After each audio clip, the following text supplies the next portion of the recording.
Welcome student. आज हम class 12 economics उसका chapter number 2 indicator of growth and development उसके बारे में यहाँ पे स्टडी करने जाने वाले हैं।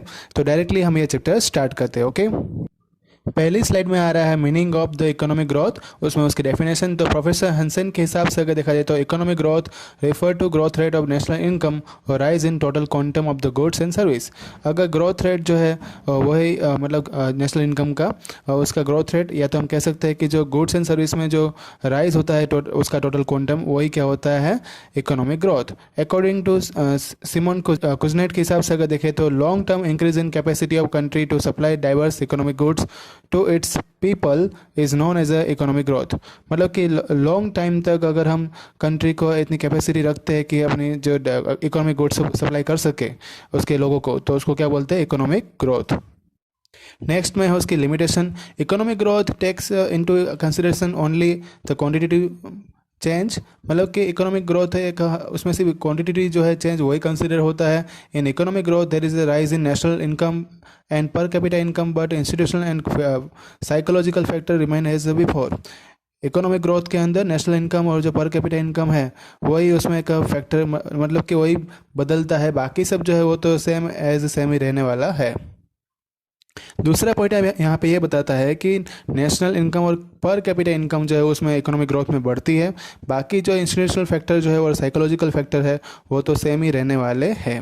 तीसरा पॉइंट यहाँ पे ये है इकोनॉमिक ग्रोथ का जो कंसेप्ट है ना वो बहुत नैरो है, मतलब कि उसमें बहुत ही कम जो है वो पॉइंट आउट, मतलब जो हम जो नोटिफाई करते हैं, जो हम कंक्लूजन निकालते हैं वो टॉपिक बहुत कम है, और ये सिर्फ इतना ही डिफेक्ट करता है कि जो रेट कैसे बढ़ता है उसका आउटपुट जो है वो एक्सटेंड कैसे होता है उतना ही वो नोटिफाई करता है।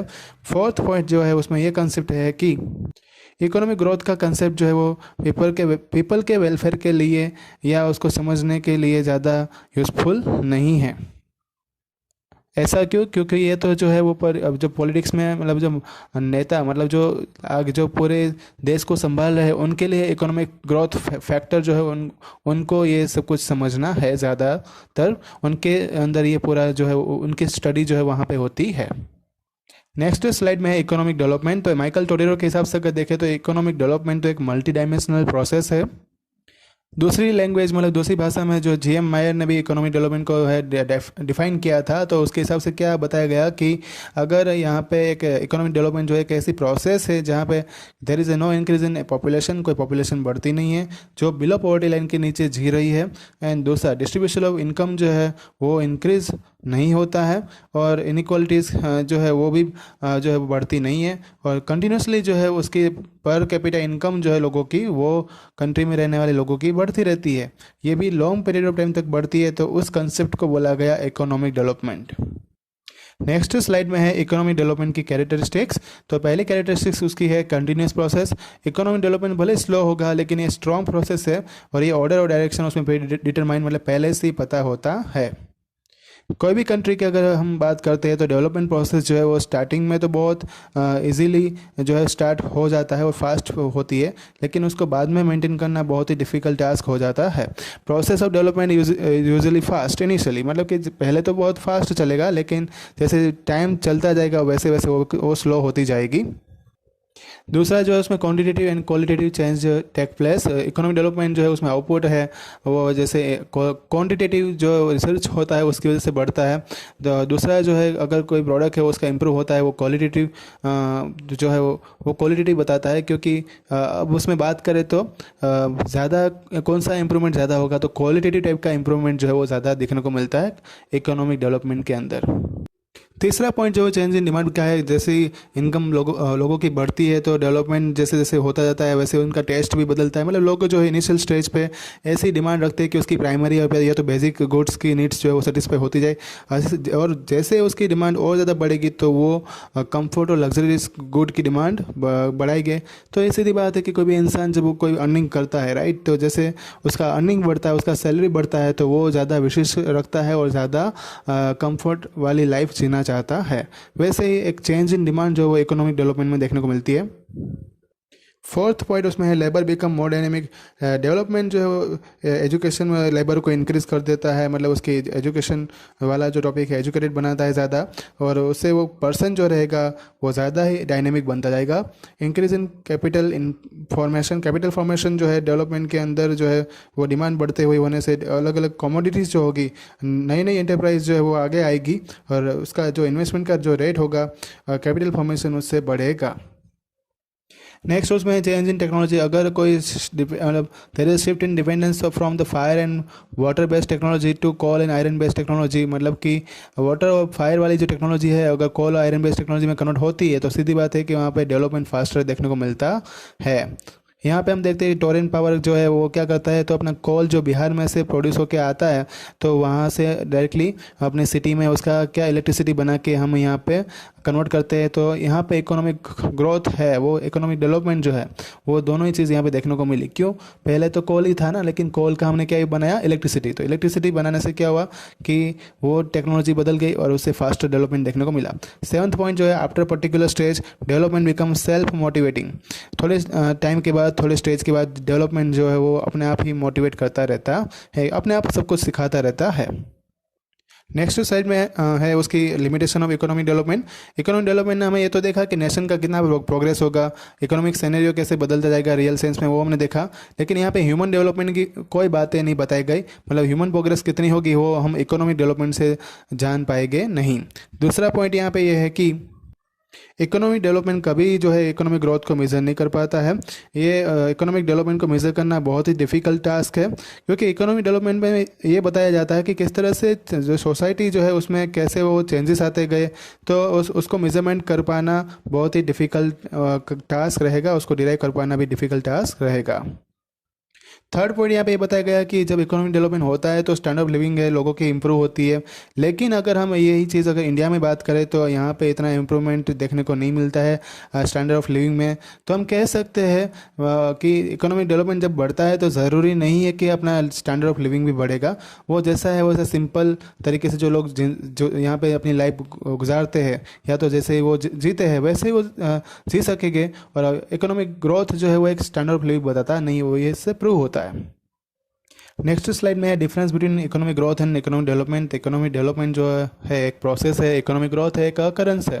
इकोनॉमिक डेवलपमेंट जो है क्वांटिटेटिव और क्वालिटेटिव दोनों ही चेंज उसमें देखने को मिलते हैं। इकोनॉमिक ग्रोथ में सिर्फ क्वांटिटेटिव चेंज देखने को मिलता है।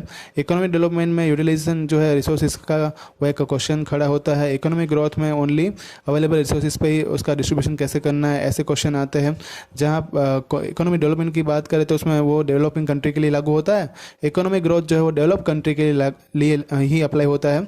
इकोनॉमिक डेवलपमेंट जो है उसको मेजर करना डिफिकल्ट है, लेकिन इकोनॉमिक ग्रोथ को मेजर करना इजी है।